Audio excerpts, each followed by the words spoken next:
faixa preta, quinto grau da Lexi Cruz. Sou professor e líder aqui da equipe Level 1 Fight Gym.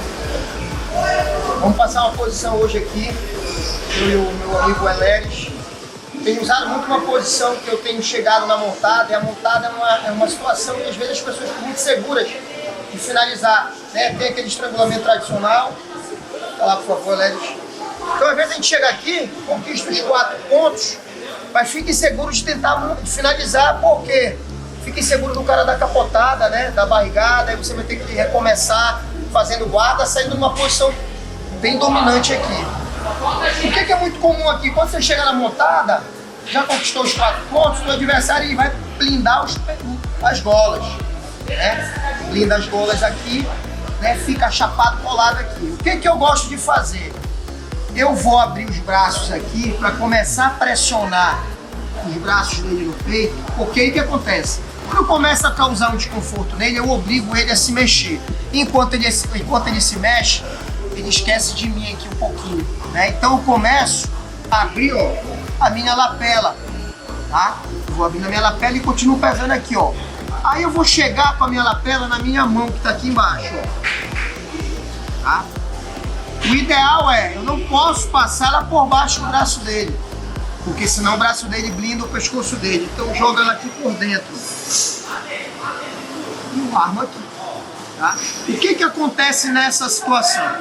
A perna do mesmo lado da lapela que eu passei para minha mão, ela vai levar o joelho de encontro à minha mão aqui, como se eu quisesse substituir a minha mão pelo meu joelho. E a minha perna do outro lado, ela vai fazer aquela varrida, né? Que a gente faz com armlock. Então a gente faz isso aqui, ó. Quando eu entro aqui, eu vou passar a minha mão, ó, por cima da lapela que tá lá. E é como se fosse um Ezequiel. E dou outra pressão. Caso ocorra do adversário ter uma resistência da barrigada aqui, ó, e vem pra cima, a saída montada, ó, eu continuo mantendo a pressão. O que eu não posso deixar é ele chegar aqui, ó, porque aí eu perco o ângulo de pressão. Então quando ele cai lá, eu tenho que frear a subida dele, ó. E o que vai frear a subida dele? A minha mão que está em cima da minha lapela. Então eu paro ele lá e sustento a pressão. Oi, galera, a gente tem um canal no YouTube, que é o Free Jiu-Jitsu. Se vocês puderem seguir a gente lá. Esse final de semana agora a gente gravou aí um documentário, para quem não sabe também, a história do jiu-jitsu brasileiro começa aqui em Belém, então a gente foi em diversos pontos aqui da cidade onde ainda tem essa história, né, que é a casa do Mitsu Maeda, que é onde foi a primeira academia dele, então a gente gravou esse fim de semana com o Milton. E aí a gente vai disponibilizar lá no nosso canal do YouTube e no nosso Instagram também. Então depois vocês puderem seguir a gente lá e dar uma força nesse trabalho. Sempre que a gente vai aí nas academias visitar para gravar o jiu-jitsu, a gente deixa um presente. E aí eu vou deixar aí a nossa primeira camisa. Fala galera, Free Jiu-Jitsu hoje. E aí estamos aqui, grande honra. Carlos Júnior, aqui na Level 1. Obrigado, mestrão, por receber a gente aqui. Uma honra. Milton, Dojo Lonas, o rei das lonas. Eleres BJJ, meu irmão. Que satisfação enorme. Galera, a gente tá aqui para bater esse papo com o Carlos Júnior. E é sempre uma honra, né, poder conhecer um pouco da história aí. Então, Carlos, como é que começa o teu relacionamento com as artes marciais, sobretudo com jiu-jitsu? Como é que veio isso? Quanto tempo faz? Desde o início, assim, um breve resumo. Conta aí pra gente. Então, eu sou paraense, mas eu morei em Manaus, né? Eu vim de faixa azul de Manaus. Eu comecei o jiu-jitsu ali por volta de meus 13 anos de idade. Em Manaus, né? Peguei amarela, depois peguei faixa laranja, verde, né? Competindo lá no campeonato de Manaus. E eu treinei, primeiro eu comecei numa outra academia, que eu não me recordo o nome agora. Aí eu fui para uma das maiores equipes de lá, que era a Genor Alves, que era comandada pelo Ulisses Paixão e o Pina, né? O Pina revelou aí vários craques aí do jiu-jitsu. Então, em 97, eu vim para Belém passar uma semana. Cheguei aqui, meu pai me informou, que falou, ó, a gente não volta mais não, vamos ficar por aqui. Tem umas propostas de trabalho interessantes, e lá em Manaus o negócio tá complicado e tal. Eu falei, cara, eu tinha acabado de fazer 18 anos. Eu falei, pô, então vamos ficar. E eu me lembro que quando eu avisei que eu vinha para Belém, os meus amigos da academia falavam, cara, procura o Fredson, tá lá, o Fredson Alves, né? Fredson Alves. Que era da Trace Pack. Porra, vai no Fredson. Eu falei, porra, tá, beleza. Aí eu cheguei, fiquei morando na casa do meu tio. E o meu tio era casado com a esposa dele, já tinha 2 filhos de um outro casamento, e o garoto era uns 2 anos mais novo que eu. E foi meio que colei nele, comecei a dar uma volta por Belém, então ele me apresentou os amigos, e um dos amigos dele era primo do Adriano, um dos maiores competidores aqui também, até ele parou, ele é faixa preta hoje, mas pô, o cara era um craque. E quando eu conheci o Adriano me apresentou o Franquito. Aí os caras falaram, não, porra, Rapan, vamos treinar com o Alexei. Eu falei, tá, então bora. Mas tu nem chegou aí lá com o Fred, então? Nem cheguei lá com o Fred. Entendi. Aí eu me lembro que eu passei 6 meses indo assistir o treino na PAN quase que todo dia. Só que a gente tava na fase de mudança, né? Sim. Meus pais foram pra Manaus vender casa, vender carro, pra fazer... E eu fiquei na casa do meu tio, e eu não tinha kimono aqui, eu também não conhecia ninguém. Eu falei, pô, não vou pedir kimono dos caras. Quando chegar minhas coisas, eu venho e começo a treinar. E eu me lembro que o primeiro treino que eu dei foi em julho, mês de julho. O pessoal tinha viajado pro Rio, o Mundial ainda era lá no Tijuca. A Alexei tinha viajado, Alexei, Mikito, Franquico, Broca, pô, todos os competidores da época. E quem tava puxando o treino era o Maurício Fassani, Bocão. Sim, Bocão. Então, e julho, né, todo mundo sabe, o pessoal viaja muito Salinas, e tava bem fraco o treino de pessoas, né? E eu comecei logo em julho, eu tava na gana de começar a treinar. E quando a Alexei voltou do Rio, eu fiquei no meu canto, não conheci ninguém, e o Alexei achou que eu era remanescente ainda acho que do Paulo, foi um outro professor que deu que é do Roots Jiu-Jitsu, acho que mora até fora. Na Austrália, né? Na Austrália, sei. Aí uma vez, nesse momento, Carlos, o Alexei, ele ainda era faixa marrom, não? Já era faixa preta, já tinha... Já era faixa preta e tinha lutado no Mundial. No Mundial de 97 ele fez uma luta com o Márcio Feitosa, que foi muito duvidosa, todo mundo disse que o Alexei ganhou, deram com o Márcio Feitosa, enfim, questão de arbitragem. Então essa já é a segunda volta do Alexei, né? Que ele já vem faixa preta e já fica. Já era faixa preta. Bacana. Aí eu me lembro que teve algum problema no tatame da entrada da PAN, que nós subimos para treinar no tatame de cima, que era aquela lona que parecia um asfalto. Aí o Alexei separou os treinos e me botou pra treinar com o Franquico. Pô, o Franquico na época, meu irmão... Tava no gás. No gás. Meu irmão, que saiu na porrada lá. Papai ele me jogou na parede, eu joguei ele na parede. O Alexei falou, quem é esse cara?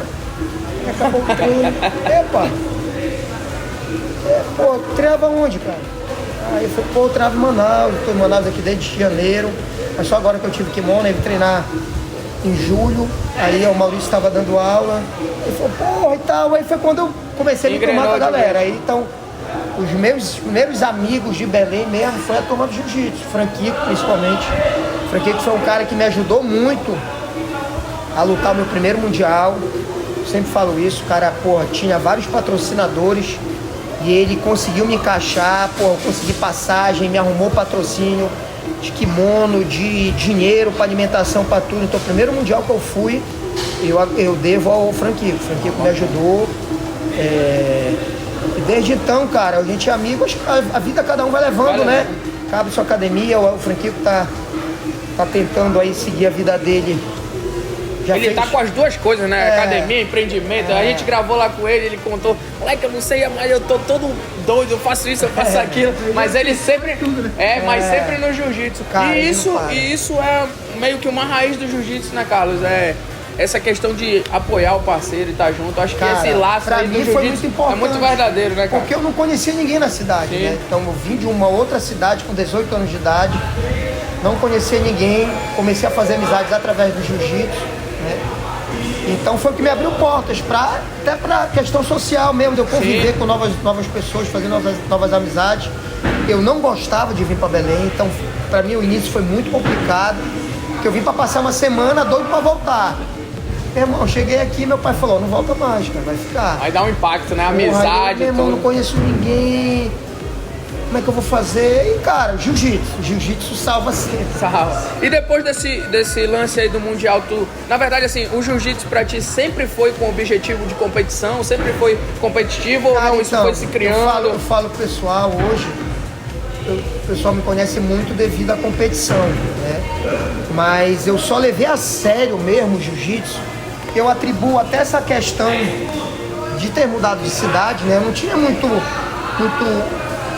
tentação de desviar do caminho do jiu-jitsu. Lá em Manaus eu tinha namorada, eu tinha amizade. Sim, entendi. Tava naquela fase da adolescência pra fase adulta, então não levava a sério. Treinava uma vez ou outra, entrava em competição destreinado. Era uma bagunça. E aqui eu comecei a levar mais a sério.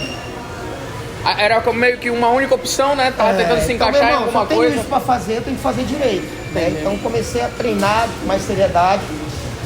Uma coisa que eu demorei a levar mais a sério foi a parte física. Né? Eu me lembro que até minha faixa roxa, a minha faixa marrom ali, início da faixa marrom, era só jiu-jitsu o dia inteiro. Então não fazia nem musculação, era só jiu-jitsu, no máximo uma corridinha na rua para tirar pelo, essas coisas. E eu digo que, cara, quando eu peguei a faixa preta foi que eu me organizei como atleta, né? Eu levei mais a sério a questão de alimentação, de treinamento físico. Então hoje isso é minha vida, eu levo a sério, as pessoas encarnam em mim, porra, esse cara é doido. Eu falei, cara, doido eu seria se eu fizesse isso sem gostar. Exatamente. Né? Então, porra, me faz bem. Se eu não fizer, cara, eu não tô completo, eu não tô bem. Então hoje, porra, de certa forma foi tarde. Foi, mas eram outros tempos, né? Sim, A época do jiu-jitsu de hoje, que você pega um garoto faixa azul que vai embora dos Estados Unidos, já viveu do jiu-jitsu. Então ele tem moradia, tem kimono, tem alimentação, e ele só tem máximo, que competir.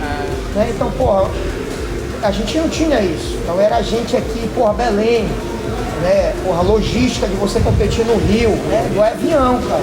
Porra, dá pra ir de ônibus, porra, mas ônibus são 3 dias, cara. Aí tu vai chegar lá, sugado, né? Você vai lutar. Toda uma dificuldade. Então, tinha toda uma dificuldade, passagem aérea, arrumar lugar pra ficar. Então, cara, eu levei eu me organizei mais como atleta, mas já mais velho, né? Faixa preta. Nesse caminho aí das competições, consegue recordar aí uns títulos, os mais importantes, assim, pra contar aí pra gente? Competia muito nas coloridas. Eu digo que eu sou um pouco frustrado, porque eu não competi tanto lá fora. Entendi. Né? Então, tipo, eu lutei um mundial de roxa e um mundial de marrom. E quando os mundiais eram no Brasil? Quando era no Rio. No mundial de faixa roxa, eu ganhei do atual campeão brasileiro. Na primeira luta caí de cara com ele tinha acabado de ser campeão brasileiro da Nova União, eu esqueci o nome dele. E perdi para um cara de BH, perdi por vantagem. No mundial de marrom, eu ganhei de cara, caí de cara com um campeão mundial, que era da Aliança. Inclusive no primeiro mundial do Jacaré de azul, esse cara ganhou o Jacaré na final. E eu caí de cara com o cara. Falei, porra, de novo, meu irmão. De novo essa guerra? Bicho. Aí fui e ganhei do cara. Aí perdi pro Thiago Alves, de São Paulo, que participou do TUF, um Rastafari. Tá na Aliança. Comecei ganhando de 2-0, meu irmão, preguei. Aí, foi aí que foi o divisor de águas pra mim. Porque foi uma luta em que eu lutei com um cara que era competidorzaço. Ele ficou em terceiro nesse mundial. E eu tava bem na luta, assim, cara. Competidor profissional nessa fase aqui. Eu tava bem na luta e subi, raspei, ganhei de 2-0 e meu irmão apagou tudo, geral, assim. E aí eu falei, pô, cara, não dá mais pra ficar aí brincando de lutar, né? Ou eu vou agora preparado ou eu não vou. Vim só pra falar que lutei. Então aquilo ali foi determinante pra vida que eu tenho hoje, né? Poderia ser um cara traumatizado? Poderia, mas eu acho que eu tirei o lado bom. Sim. Falei, porra, eu sou consciente que tecnicamente eu poderia ter vencido. O que falta? Ser mais profissional. Ser profissional, o pessoal confunde muito, que ser profissional é só viver do esporte. Pô, consigo viver do jiu-jitsu, pagar minhas contas, pagar meu aluguel. Não, você tem que ter uma postura de profissional. O retorno financeiro disso é consequência de vários fatores. Né? Às vezes você está numa cidade e não é tão reconhecido. De modo geral, o Brasil não reconhece tanto. A questão dos atletas, né? Então hoje você viver do jiu-jitsu, de competição, é muito difícil aqui no país. Né? Você ter apoio para, você tem que treinar, descansar para fazer o segundo treino do dia, fazer uma parte de fisioterapia preventiva. Então tem que ter toda uma estrutura, que hoje lá fora os caras têm. Então tem muito essa questão de americanizar o jiu-jitsu. Aí o pessoal diz, os brasileiros estão se vendendo. Eu acho que não é por aí, acho que a situação não é por aí. Eu acho que o cara tá buscando viver do que ele ama, num país onde reconhece. Onde acontecem as coisas, né? As coisas acontecem, é a capital do mundo, é o país do mundo, né, cara?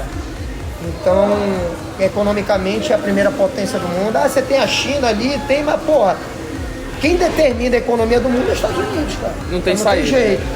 Então essa questão de americanizar o jiu-jitsu, eu acho que é muito relativo isso, né? O jiu-jitsu é brasileiro, acabou, meu. Acabou, você vai ver o Mundial, quantos gringos ganharam medalha? Ainda é muito menor que o brasileiro. Eles estão crescendo? Estão. Por quê? Porque é natural isso. O crescimento do esporte globaliza, então todo mundo tem acesso a um professor de qualidade, a um treino de qualidade, a estrutura, né? Você tem uma academia boa, uma estrutura para fazer uma parte física boa, você tem condições de viajar. Então as grandes competições estão ali, às vezes você viaja de carro para participar de várias etapas ali, então pertinho, você consegue lutar com grandes atletas, né? A gente acaba ficando dependente dos campeonatos locais. Sem dúvida nenhuma, a gente tem excelentes atletas aqui, mas a bagagem para você disputar uma competição grande só indo lá fora. Só indo lá fora. Não tem jeito.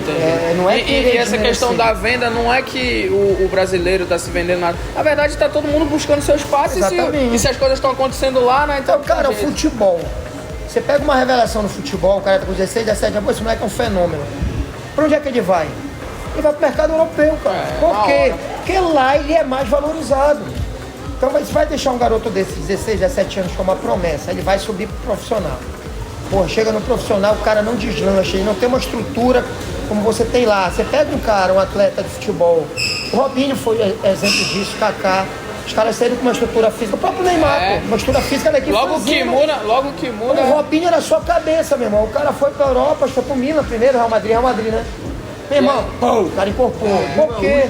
Muda meu irmão, é outro jogo, é muito físico, é muita pegada, você tem que correr, você tem que aguentar a pancada, senão a vida útil do atleta acaba encurtando, né, cara? Ia fazer uma curiosidade aqui, não sei se também tem que comportar.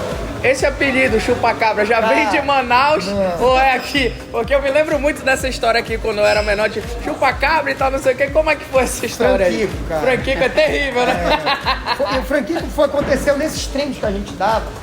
Um arremessava o outro na parede, meu irmão, quando acabava, tava um com a boca machucada. E na época tava na fase do chupa-cabra, né? Aparecendo, viram o chupa-cabra? Aí chupava o sangue dos bichos, caralho. Aí como ninguém me conhecia ainda, os caras falaram, quem é esse bicho aí? Eu falei, chupa-cabra, tira sangue da galera aí, esconde o sangue da galera. Aí aquela história de falar, não liga pro apelido que não pega, não vai funcionar, porque o cara não sabe meu nome, Aí ele vai falar, quem é? O chupa-cabra. Qual o nome dele? Não, chupa-cabra.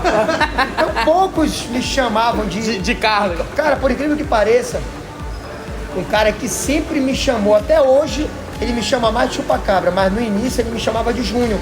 Porque meu nome é Carlos Júnior, então ele chamava de Júnior, era o Andrezão.